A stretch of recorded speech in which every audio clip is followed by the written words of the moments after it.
উপবিষ্ট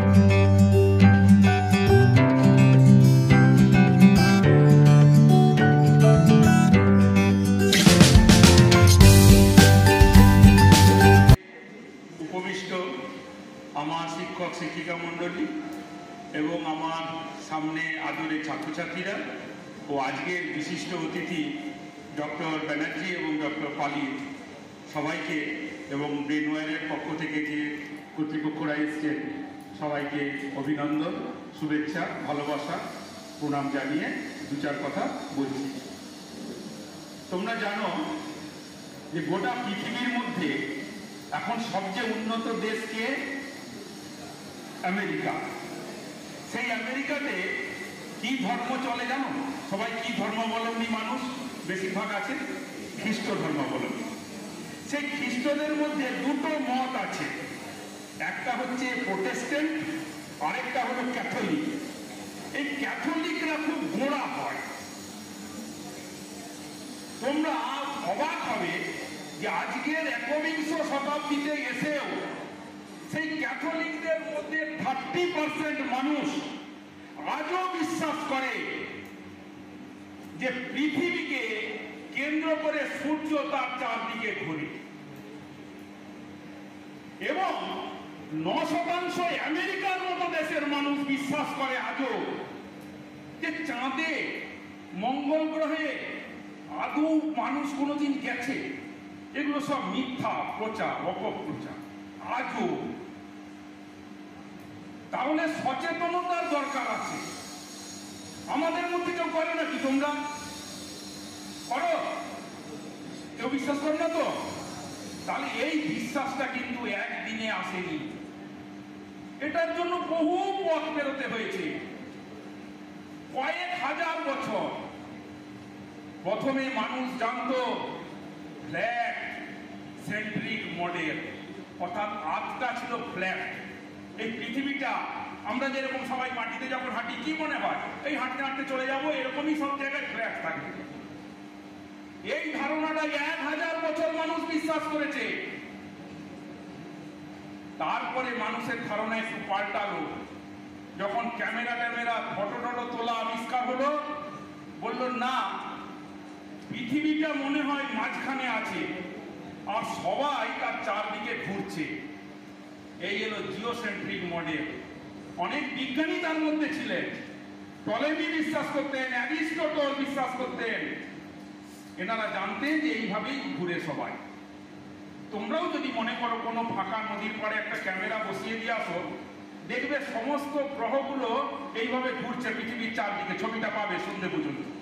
তাহলে কি ধারণা হবে? পৃথিবী মাঝে আছে, ঘুরছে। এটা কেন হয় এই ভুল ধারণাটা? কেন এসেছে 1000 বছর ধরে মানুষে? অ্যাপারেন্ট ডায়াগোনাল মোশন জিনিসটা অ্যাপারেন্ট বলে, অর্থাৎ এটা আপাত গতি। কিন্তু সঠিকভাবে নির্বাচন করতে হলে তার জন্য আরো অনেক পড়াশোনা করতে হয়েছে। সেইটার আবিষ্কর্তা হলেন কোপারনিকাস। সেটা কি? হেলিওসেন্ট্রিক মডেল। হেলিও মানে সূর্য, সূর্যকে কেন্দ্র করে সবাই ঘোরে তার চারদিকে। তাহলে এই যে মডেলটা, এটার জন্য অনেক লড়াই করতে হয়েছে। কোপারনিকাস, গ্যালিলিও এরা হলেন এর প্রবক্তা, যেটা আজ আমরা বিশ্বাস করি বা জানি বা মানি। এই গ্যালিলিও অনেক কষ্ট করতে হয়েছে। এনারা সব কিন্তু গির্জার লোক, সবাই চার্চের মানুষ, এনারা সবাই ধর্মযাজক ছিলেন। আর বাইবেলে বলা আছে পৃথিবী মাঝে আছে, সবাই করে। তাহলে কত কষ্টের ব্যাপার বুঝতে পারছো? এর জন্য এদেরকে কারাবাস পর্যন্ত করতে হয়েছে। গ্যালিলিওকে কারাগারে রেখেছে যে তোমাকে বলতে হবে পৃথিবী মাঝে আছে, চারদিকে ঘোরে সূর্য বা অন্য গ্রহাদি। বাধ্য হয়েছেন বলতে। সবাইকে বলেছে হ্যাঁ হ্যাঁ হ্যাঁ, ওনারা যেটা বলছেন, পাদ্রীরা যেটা বলছেন, ওই মাঝখানেই রাখে আর চারদিকে বোধহয় সবাই ঘুরে, পৃথিবী মাঝে আছে। কিন্তু বাইরে এসে তার যারা কতিপয় ছাত্র, যারা তার সুযোগ্য ছাত্র, কাছের ছাত্র, যাদের মাধ্যমে আগামী প্রজন্মের মধ্যে যে শিক্ষা দিয়ে যেতে হবে, সেইটা তিনি বলছেন যে তোমরা বিশ্বাস করো না, তোমরা করো না, তোমরা জানবে যে মাঝে আছে পৃথিবী নয়, মাঝে আছে সূর্য। তার চারদিকে ঘুরছে গ্রহ গ্রহাদি পৃথিবী আমরা সবাই। এইটা বলে গেছিলেন বলে সেই ভালো ভালো বিজ্ঞানীদের মধ্যে তারা আজকে আমাদেরকে এই জিনিসটা বুঝিয়েছেন এবং শিখেছি। অনেক কিছু আবিষ্কার হয়েছে। কি দিয়ে সবচেয়ে প্রথম ভালোভাবে বুঝতে পেরেছি? যখন টেলিস্কোপ আবিষ্কার করতে পেরেছি। এই টেলিস্কোপের আবিষ্কর্তা কে? গ্যালিলিও। এই গ্যালিলিও দেখেছিলেন দুটো লেন্স, কনভেক্স লেন্স, দুটো পরপর রেখে দিলে দূরের ছবিটা অনেক বড় হয়ে যায়। অর্থাৎ একটা দুটো বাচ্চা ছেলে দেখছিল, তার চশমা দাদু বিক্রি করতেন, সেই চশমার দুটো খাঁচকে নিয়ে বাচ্চারা খেলছিল। সেইটা উনি বলেন দেখি দেখি দেখি কি দেখছো? দেখতে গিয়ে দেখেন ওরে বাবা, দূরের জিনিস তো খুব বড়, বাচ্চারা কিছু বোঝেননি, উনি বুঝে গেলেন। দিয়ে আবিষ্কার করে ফেললেন এক দূরবীন। এই দূরবীন দিয়ে আমরা দেখলাম সব বুঝে গেলাম। পৃথিবী গোলাকার, পৃথিবী চ্যাপ্টাও নয়, পৃথিবী অন্য কোনো শেপেরও নয়। এবং পরবর্তীকালে বুঝলাম পৃথিবীর পক্ষে যেটা খুব অপমানকর ব্যাপার হয়েছে সেটা হচ্ছে শুধু গোলাকার নয়, অবলেট স্ফেরয়েড, ওটা দুটো মাথায় একটু চেপা, একটু চাপা। কিছু করার নেই, যেমন করে করেছেন তেমন হয়েছে। কিন্তু আনন্দের বিষয় যে সোলার সিস্টেম আমাদের আছে তার মধ্যে শুধু আর্থ, সেই আর্থের মধ্যে আমরা শুধু প্রাণ নিয়ে বেঁচে আছি। কিন্তু এই প্রাণও থাকবে না একদিন, কারণ সূর্য যতদিন ততদিন আমাদের জীবন, এটা সবাই জানো তো। আর সূর্যের এখন কি অবস্থা? যৌবন অবস্থা। অর্থাৎ প্রত্যেকের যেমন শৈশব থেকে যৌবন হয়ে বার্ধক্যে উপনীত হব, সূর্যেরও তাই হবে। সূর্য আর যৌবন, একদিন তার বার্ধক্য আসবে। সেই বার্ধক্য এলে আমরা আর কেউ থাকবো না, গোটা পৃথিবী থেকে হারিয়ে যাব। যেমন গোটা এই সেলেস্টিয়াল সিস্টেম, বিশ্ব ব্রহ্মাণ্ড, সব জায়গা থেকে মানুষের প্রাণ থাকবে না।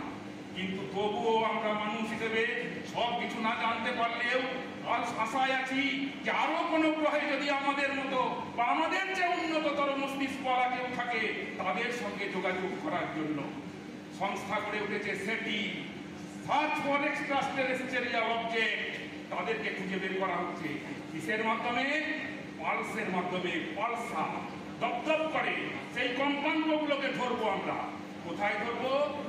আমাদের বিভিন্ন এই ধরনের যে দূরবীনগুলো আছে, অনেক দূরবীন বেরিয়েছে। এগুলো এক ধরনের দূরবীন, reflective telescope, refractive telescope, solar telescope, অনেক ধরনের টেলিস্কোপ আছে।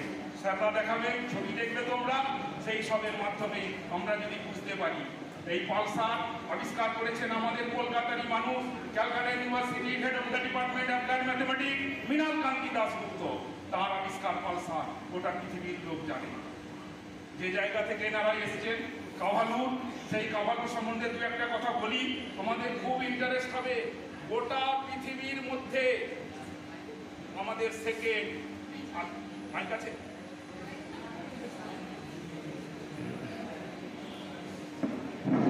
আর এশিয়ার মধ্যে লার্জেস্ট অবজারভেটরি, অর্থাৎ এশিয়ার সবচেয়ে বড় মানমন্দির আছে কোথায়? কাভালুরে। সেই কাভালুর কোথায়? যদি তোমরা যাও, জানো ভেলোরের পরের স্টেশন জালোয়ারপেট্টা। জালোয়ারপেট্টা থেকে 100 কিলোমিটার দূরে একটি স্থান, তার নাম কাভালুর। সেই কাভালুরে আছে একটি মান মন্দির। সেই মান মন্দিরটি হলো আমাদের ভারতবর্ষের মধ্যে যেমন বড়, এশিয়ার মধ্যেও বড়। এশিয়ার কোন দেশ এত বড় টেলিস্কোপ তৈরি করতে পারেনি। 163 ইঞ্চি রিফ্লেকটিভ টেলিস্কোপ, রিফ্লেকটিভ টেলিস্কোপ আছে। আর রিফ্রাক্টিভ টেলিস্কোপ সবচেয়ে বড়, যেটা 200 ইঞ্চির টেলিস্কোপ নাসার হাতে আছে, সেটা হলো কেক টেলিস্কোপ, যার নাম। এইটাই হলো সবচেয়ে বড় পৃথিবীর মূর্তি। তারপরে আমরা সেকেন্ড, এশিয়ার মধ্যে ফার্স্ট।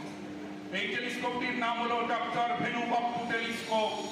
সেখানেই আছে 40 ইঞ্চির একটা টেলিস্কোপ, তার নাম হলো জগদীশ টেলিস্কোপ। আমাদের বাঙালি জগদীশ চন্দ্র ভট্টাচার্যর নামে, তিনি ওখানকার ডাইরেক্টর ছিলেন। সেইখানে থাকাকালীন ওই 40 ইঞ্চিতে খুব কষ্ট করে সারা রাত জেগে একটা জিনিস আবিষ্কার করেছিলেন, গোটা পৃথিবীর মধ্যে আলোড়ন করে দিয়েছিলেন।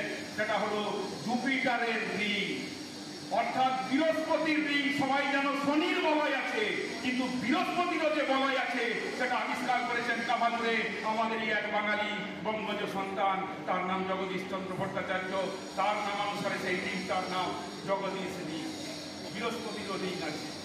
সেখানেই আছে 6 ইঞ্চির একটা টেলিস্কোপ, 6 ইঞ্চি, যেটা dedicated to the nation, child of nation, আমাদের ভারতবর্ষের সমস্ত এইসব বাচ্চাদের জন্য সেটা উন্মুক্ত করে দেওয়া হয়েছে, সবাই দেখতে যেতে পারে। সেই টেলিস্কোপটি কার দেওয়া? আমাদেরই বাংলা, এই বারাসতের একটি ছেলে যার নাম রাধা গোবিন্দ চন্দ্র। সেই রাধা গোবিন্দ চন্দ্র যে টেলিস্কোপে দেখতেন একজন সাধারণ ম্যাট্রিক পাস ছেলে, অনেক কিছু আবিষ্কার করেছে, binary star, dwarf star, giant star. সেই সমস্ত আবিষ্কারকর্তাকে এত বড় একটা হার্ভার্ড ইউনিভার্সিটি থেকে ওনাকে পুরস্কার দিয়েছিলেন যে তোমরা এই টেলিস্কোপটা দেখো এবং তুমি আরো অনেক কিছু আবিষ্কার করো।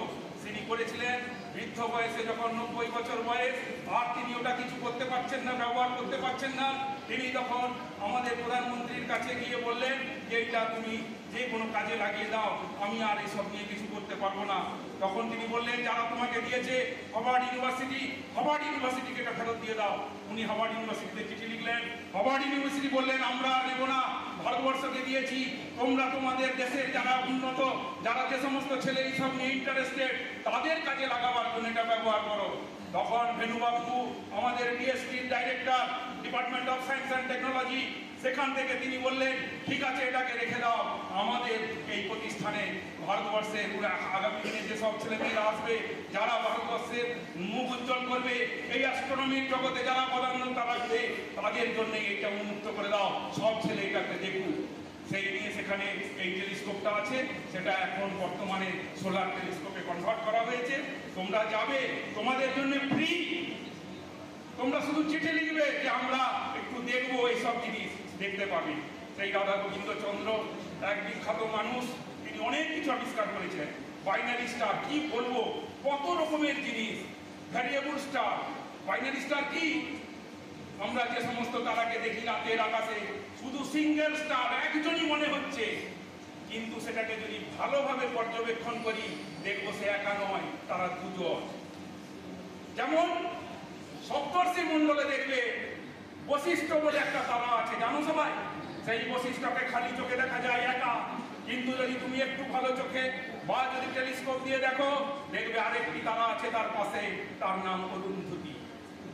এরকম অনেক তারা আছে।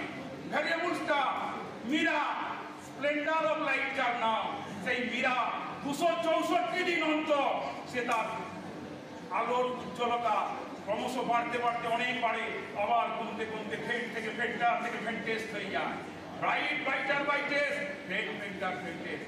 এই মীরা, এরকম আকাশে অনেক তারা আছে, শুধু পর্যবেক্ষণ করে এত কিছু দেখেছে। আমরা তো বলি রাতের আকাশে কত তারা আছে, অসংখ্য তারা, কিন্তু না, অসংখ্য নয়, তারা গুনে ফেলেছে, খালি চোখে দেখা যায় মাত্র 2000 তারা। একটি একটি করে যদি তারাকে আমরা বিশ্লেষণ করি, প্রত্যেককে যদি আমরা প্রতিদিন পর্যবেক্ষণ করি, দেখবো মাত্র 2000। তাহলে অর্ধগোলকে আছে 2000, আর যে অর্ধগোলকটা দেখতে পাই না, শীতকালে যেটা আবার উঠে, গ্রীষ্মকালে যেটা উল্টে যায়, সেই আকাশটায় আছে আর 2000। তাহলে মোট কত হলো? 4000। আমরা কি বলি? কোটি কোটি তারা ঘুরতে নাহি পারি, বলি তো, কিন্তু না, এগুলো আমাদের ভুল ধারণা। আছে কোটি কোটি তারা, কিন্তু তারার জন্ম, তারার মৃত্যু, এগুলো তোমাদের সব জানতে হবে, এগুলো সব সরকার দেখিয়ে দেবে। তোমাদের ইন্টারেস্ট যারা আছে, ভবিষ্যৎ জীবনে এগুলো কাজে লাগাও, অনেক জিনিস আছে, অনেক কিছু দেখতে পাবে এই অ্যাস্ট্রোনমি সম্বন্ধে। অ্যাস্ট্রোনমি আর মানুষের মধ্যে একটা ভুল ধারণা আছে, অ্যাস্ট্রোনমিকে অনেকে গুলিয়ে ফেলে অ্যাস্ট্রোলজির সঙ্গে। অ্যাস্ট্রোলজি বিজ্ঞান নয়, অ্যাস্ট্রোলজিতে অনেক কথা বলা আছে যেগুলো মানুষের বিশ্বাস থেকে আসে। বিশ্বাস, এই গ্রহ গ্রহাদির প্রভাব, দাম্পত্য জীবনের প্রভাব, সুখ শান্তির প্রভাব, ছেলের চাকরি হবে কিনা তার প্রভাব, এই সমস্ত নিয়ে মানুষ মেতে যায়। মানুষ ভাগ্য খারাপ বলে দেখাতে যায়, পাথর করে, নানান রকম স্টোন ব্যবহার করে, এগুলো সব অ্যাস্ট্রোলজি। এগুলো কোথা থেকে হয়? ইংরেজিতে দুটো শব্দ আছে, একটা হচ্ছে মিথোলজি আর একটা হচ্ছে ইউটোপিয়া। মিথোলজি মানে কি? অতীতে ঘটে গেছে, আজকে সেটা আমরা ভাবছি ওটা সত্য কিনা। যেমন যেমন সোনার বাংলা, আমরা বলি আগে নাকি সোনার বাংলা ছিল, আদৌ সেটা সত্য কিনা কেউ জানি, প্রমাণ নেই।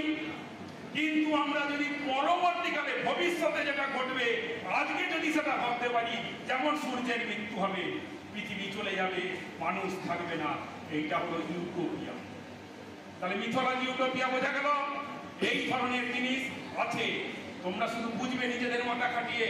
গ্রহাদির প্রভাব আছে। নিউটনের মহাকর্ষ সূত্র তোমরা পড়েছো, সেখানে কি বলেছে? দুটো বস্তুর ভর গুণফলের সমানুপাতিক তার অ্যাট্রাকশন এবং দূরত্বের বর্গের ব্যস্তানুপাতিক। তাহলে যদি তাই হয়, বৃহস্পতি, জুপিটার, মঙ্গল, তাদের প্রভাব যদি আমাদের উপরে পড়ে, দূরত্ব যত বেশি হবে কমে যাবে। যদি কমে যায়, তাহলে আমি যখন জন্মগ্রহণ করি তার প্রভাব যদি আমার উপরে থাকে, তাহলে সেখানে যে নার্স, ভালো ডাক্তার, চেয়ার, টেবিল, টেলিস্কোপ, তাদেরও তো তাহলে ভর ছিল, সেটা তো আমার খুব কাছে, তাহলে ডি তো সেখানে অনেক কম। অত দূরের ডির প্রভাব যদি থাকে, এদের প্রভাব নেই কেন?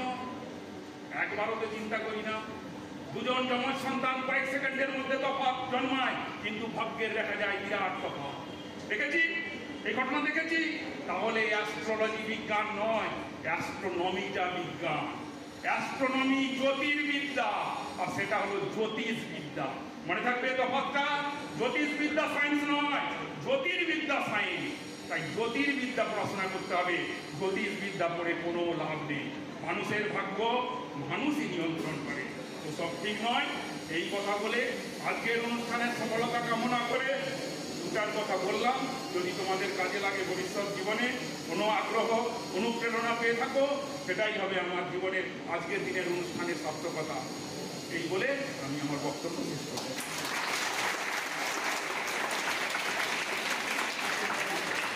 অসংখ্য ধন্যবাদ।